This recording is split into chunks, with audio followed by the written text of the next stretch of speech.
देश और दुनिया की तमाम छोटी और बड़ी खबरों के लिए हमारे चैनल को सब्सक्राइब करना न भूलें और बेल का बटन जरूर दबाएं। नमस्कार दोस्तों, स्वागत है आपका देश लाइव में और आपके साथ मैं हूं आशी मातिया। दोस्तों, आज बंगाल की राजनीति में एक ऐसा वीडियो सामने आया है जिसने चुनाव से पहले पूरे सियासी माहौल को हिलाकर रख दिया। सवाल सिर्फ एक वायरल क्लिप का नहीं, बल्कि उस भरोसे का है जिस पर लोकतंत्र टिका होता है। जब चुनाव से ठीक पहले करोड़ों की डील, गठबंधन की रणनीति और सत्ता बदलने की कथित साजिश की बातें सामने आती हैं, तो ये सिर्फ एक पार्टी या नेता का मामला नहीं रह जाता है, बल्कि ये पूरे चुनावी सिस्टम पर सवाल खड़े करता है। तो आज हम इसी संदर्भ में चर्चा करेंगे। चर्चा में आगे बढ़े उससे पहले आप लोगों से अपील, इंसाफ की आवाज को बुलंद करने के लिए और सच्ची पत्रकारिता के लिए हमारा यानी देश लाइव का सहयोग करें और साथ ही डिस्क्रिप्शन में दिए गए लिंक को ओपन कीजिए और हमारे साथ यानी देश लाइव के साथ आप सीधा जुड़ सकते हैं। दोस्तों, तो देश लाइव आपकी आवाज को यूं ही बुलंद करता रहे, आपके साथ ऐसे ही सच का संवाद साधता रहे, इसलिए आप लोगों से ज्यादा सहयोग की अपील हम करते हैं दोस्तों, क्योंकि आप जितना सहयोग करेंगे सच का दायरा उतना बड़ा होगा। खैर, वापस आज की चर्चा पर लौटते हैं। बात पश्चिम बंगाल की हो रही है, तो मामला पश्चिम बंगाल की आम जनता उन्नयन पार्टी यानी कि एजेयूपी के चेयरमैन हुमायूं कबीर से जुड़ा है। एक वीडियो सोशल मीडिया पर तेजी के साथ वायरल हो रहा है, जिसमें कथित तौर पर बीजेपी के साथ 1000 करोड़ रुपए की डील की बातचीत सुनाई दे रही है और वीडियो में यह भी कहा जा रहा है कि किसी भी कीमत पर ममता बनर्जी को सत्ता से हटाना है।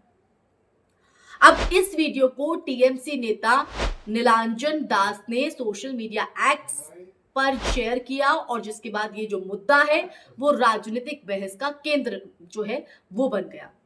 तो राजनीतिक बहस के केंद्र में ये मुद्दा आ जाता है। सिर्फ वो बाबरी मस्जिद का फरवरी से शुरू करें, स्टार्ट होगी।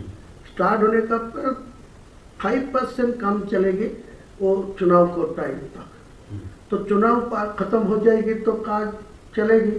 कोई ऐसा हालत आएगी जो सरकार मेरा ऊपर निर्णय सकती होगी तो उनको समझा के वो मस्जिद बना देगी, कोई दिक्कत नहीं। कोई रोक दिया, कोई कोर्ट में जाके रोक दिया, कोई किसी को लिए रोक दिया तो मेरा को ऊपर गुस्सा नहीं आएगी। वो बोला ये तो हर कोशिश किया। या हो सकता है या आप मान लीजिए 5% करके आपको तो वोट मिल गया, अभी जाके अगर तो दूसरे किसी से केस डालवा दीजिए। कोई केस डाला के कोई रोक देगा तो मेरा क्या समझेगा कोई?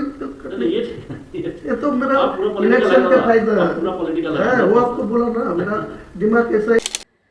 अब ऐसे में जब ये मुद्दा बीच में आता है तो इस पूरे मामले को समझने के लिए, अब आप सोच रहे होंगे कि ये पूरा मामला है क्या, तो देखिए इस पूरे मामले को समझने के लिए सबसे पहले राजनीतिक संदर्भ देखना जरूरी है, क्योंकि हुमायूं कबीर की पार्टी एजेयूपी असदुद्दीन ओवैसी की पार्टी एआईएमआईएम के साथ गठबंधन में है और पश्चिम बंगाल में 118 सीटों पर चुनाव लड़ रही है। और ये जो गठबंधन है ये खास तौर पर मुस्लिम वोट बैंक को ध्यान में रखकर जो है बनाया गया माना जाता है।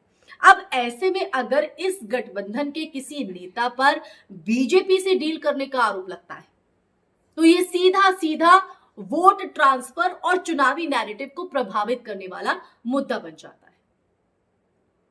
लेकिन कहानी यही खत्म नहीं होती है। हुमायूं कबीर ने इस वीडियो को पूरी तरह से फर्जी बताया। कोई बीजेपी के साथ मेरा 1 करोड़ भी डील नहीं हुआ, 1000 करोड़ तो दूरस्थ। तो उनको बोलने दीजिए, जो इनको सबूत देना चाहिए कहाँ का कौन से बीजेपी को नेता को साथ मेरा मिला है, मैं उनको साथ मिला बा वो मेरा साथ मिला। कोई वीडियो दिखाना का हिम्मत है तो दिखा देने बोलिए, जो बोलेंगे मान लेंगे। और कहा कि ये एआई जेनरेटेड है और उनका ये दावा है कि चुनाव से पहले उनकी छवि खराब करने और गठबंधन को कमजोर करने के लिए ये जो साजिश है, ये जो स्ट्रैटेजी है रची गई है। और उन्होंने ये भी कहा कि चुनाव खत्म होने के बाद वो इस मामले में कानूनी कार्रवाई करेंगे। अब यहाँ सबसे बड़ा सवाल यही उठता है कि क्या ये सच में एआई का इस्तेमाल करके बनाया गया डीप फेक वीडियो है या फिर इसके पीछे इसके पीछे कोई असली सियासी खेल चल रहा है। तो दोस्तों, आज के दौर में एआई और डीप फेक टेक्नोलॉजी इतनी एडवांस हो चुकी है कि किसी की आवाज और चेहरा बेहद आसानी से कॉपी किया जा सकता है, बेहद आसानी के साथ। चुनावों के दौरान इस तरह के जो वीडियो होते हैं, इन वीडियो का जो इस्तेमाल करके मतदाताओं को भ्रमित करना एक नई रणनीति बनती जा रही है। लेकिन दूसरी तरफ ये भी सच है कि कई बार ऐसे जो वीडियो हैं वो असली भी होते हैं और उन्हें एआई कहकर खारिज कर दिया जाता है। इसलिए आज के अगर वक्त में हम देखें तो असली नकली में फर्क करना बहुत मुश्किल हो गया। इसलिए इस मामले में बिना फॉरेंसिक जांच के किसी निष्कर्ष पर पहुंचना जल्दबाजी होगी। राजनीतिक दृष्टि से अगर हम देखें तो ये जो वीडियो है वो कई स्तरों पर असर डाल सकता है। पहला कि मुस्लिम वोट बैंक में भ्रम की स्थिति पैदा हो सकती है, क्योंकि जिस गठबंधन को बीजेपी के खिलाफ विकल्प के रूप में देखा जा रहा था, उसी पर बीजेपी से डील के आरोप लग रहे हैं। अब दूसरा, विपक्षी एकता की जो तस्वीर है वो बंगाल में दिख रही थी, उस पर भी सवाल खड़े हो सकते हैं। और तीसरा ये कि बीजेपी और टीएमसी दोनों के लिए नैरेटिव बनाने का जो मौका है वो बन सकता है। जहां एक पक्ष इसे साजिश बताएगा तो वहीं दूसरा इसे सच्चाई का खुलासा कहेगा। अब देखिए, यहां पर एक और अहम पहलू वो ये कि सोशल मीडिया की भूमिका। जिस तेजी से ये वीडियो वायरल हुआ है उससे ये साफ है कि चुनावी राजनीति अब सिर्फ रैलियों और भाषणों तक सीमित नहीं रही। डिजिटल प्लेटफॉर्म अब सबसे बड़ा युद्ध क्षेत्र बन चुके हैं। अब एक वायरल वीडियो मिनटों में लाखों लोगों की जो राय है वो बदल सकता है, चाहे वो सच हो या झूठ हो। अब यही वजह है कि चुनाव आयोग और न्यायिक संस्थाओं के सामने ये नई चुनौती है कि वो ऐसे मामलों को कैसे संभाले।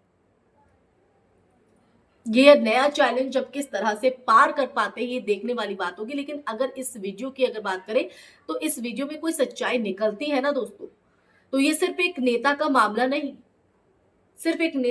नहीं रहेगा, बल्कि ये चुनावी फंडिंग, गठबंधन की विश्वसनीयता और लोकतांत्रिक मूल्यों पर भी एक गहरा असर डालेगा। इसका एक अलग इम्पैक्ट पड़ेगा। और अगर ये सच में एआई जेनरेटेड है तो ये और भी खतरनाक संकेत है, क्योंकि इसका जो मतलब है वो ये है कि आने वाले वक्त में किसी भी पार्टी या किसी भी नेता को इस तरह के फर्जी कंटेंट के जरिए निशाना बनाया जा सकता है। तो दोस्तों, यही आज का एक मूल उद्देश्य था कि आपके सामने सच को रखना है।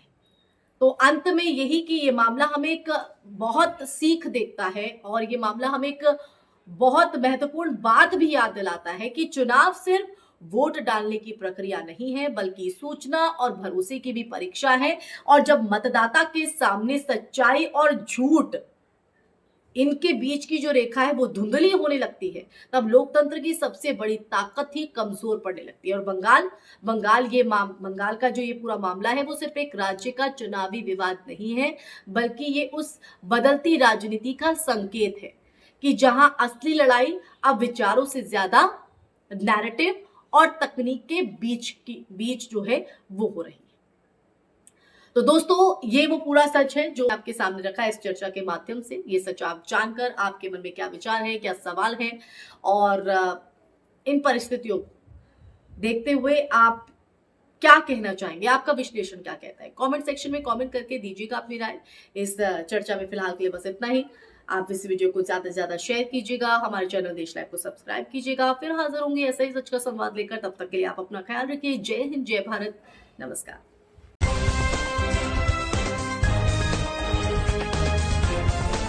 देश और दुनिया की तमाम छोटी और बड़ी खबरों के लिए हमारे चैनल को सब्सक्राइब करना न भूलें और बेल का बटन जरूर दबाएं।